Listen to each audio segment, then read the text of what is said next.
An official at the Department of Homeland Security caught in a child sex sting. Brian J. Doyle, the fourth-ranking spokesman at DHS, was put on unpaid leave today after being charged with soliciting sex from a child. Authorities say he initiated sexual conversations online with an undercover cop he believed was a 14-year-old girl. Doyle was arrested Tuesday while he was online, but the story of how he got caught raises questions. To answer some of them, we're joined now by Xavier Von Erck. He's a director of operations of an organization called Perverted Justice that seeks to bring creeps like that to justice. Xavier Von Erck, thanks for joining us. Thank you. I think a lot of our viewers may be confused as to where Mr. Doyle was, or was reputed or alleged to be, online when he was talking to this girl. If you're an older child molester looking for a child, where do you go? You would go to a chat room, such as on Yahoo Chat, or you would go to a social networking site, such as MySpace.com or LiveJournal.com, and try to find profiles of what you think are underage children. And then you email those children and say, let's meet?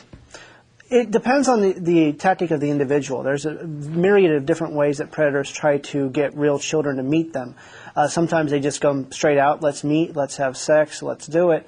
Others are a little bit more cautious and will try to befriend the kid, do some research on what they think is a child, and use that to befriend and then turn it to sex later. You just named two pretty well-known sites, Yahoo and MySpace.com. These are big operations, part of big corporations. They must be aware, as you are, that this is going on their sites. What are they doing to stop it? Yahoo recently has closed down all their teen rooms and is trying to keep teens out of their chat services. But still, they don't have any moderators, and they could still do more. MySpace is actually working, trying to play catch-up now with a staff that tries to eliminate predators from their services.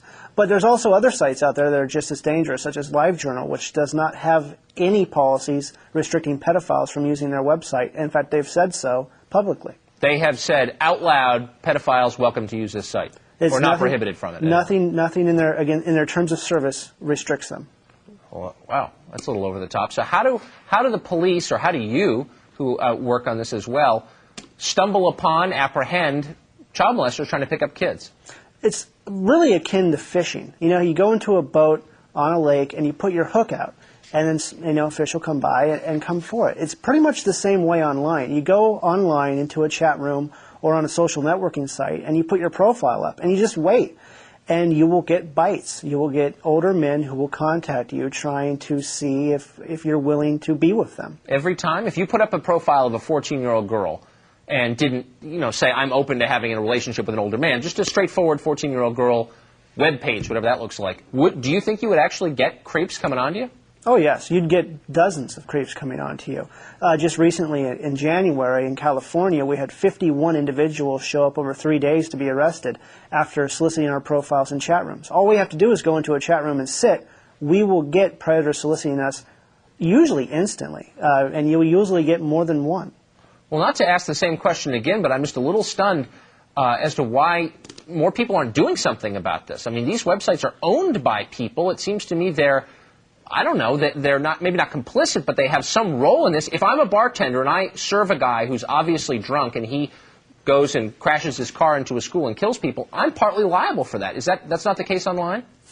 It's not the case online. There's different court precedents that hold chat servers and people who own websites not accountable for the actions of users on their websites, as long as they have a terms of service agreement.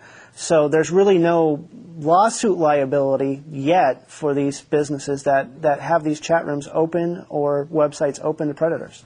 You said that on one site there were 51 people were driven to a house where they were arrested. About how many people get arrested every year for trying to pick up kids online? It's in the hundreds.